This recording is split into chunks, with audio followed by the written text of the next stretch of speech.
I think Calvin Ridley has a chance to either meet or possibly really break into that top 2. Right here. I want to talk about a guy who's probably just as safe, but way, just maybe even more tantalizing upside. That's Calvin Ridley, Johnny. I actually said I want to talk about him, but I want you to get in on there and talk a little bit more about Calvin Ridley and the monster year he had in 2020.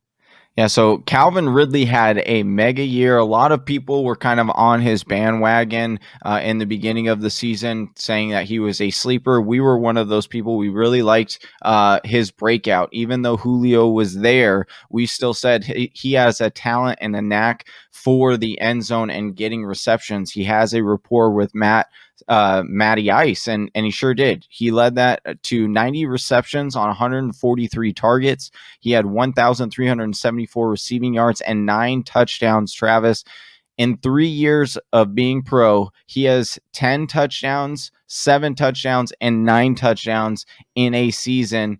He's only had 3 games all season, this past season, in which he had less than 12 fantasy points. And one of those games he didn't even play. So you kind of negate that and you say, okay, in 2 games in which he played, he scored less than 12 fantasy points.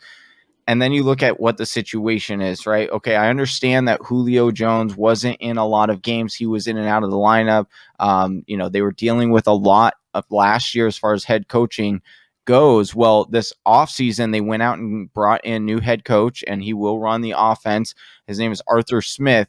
You'll, if the name sounds familiar, he was the offensive coordinator for the Tennessee Titans, and we saw what he does to that offense and what he can do. And he has shown the ability to support 2 wide receivers, even with, one could argue Matthew Stafford and Matty Ice are pretty similar in talent wise, right?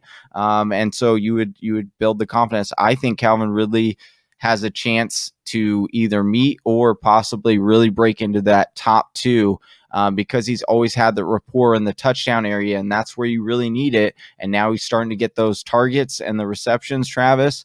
I think Calvin Ridley is here to stay in this top 5. Well, and a credit to Austin, who's co-host of the show. Obviously, you see him over there on our mock drafts, but he's been saying this for the last few mock drafts we've had, and we've seen that shift from Calvin Ridley over Julio Jones.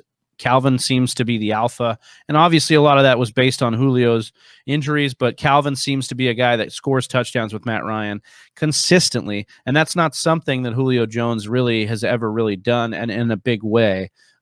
Doesn't mean that they both can't feast, and I really like Calvin Ridley's prospects this year. Hey, you made it to the end of the video. If you like what you saw, go ahead and click subscribe. And if you want to watch more fantasy football content, check out one of these videos.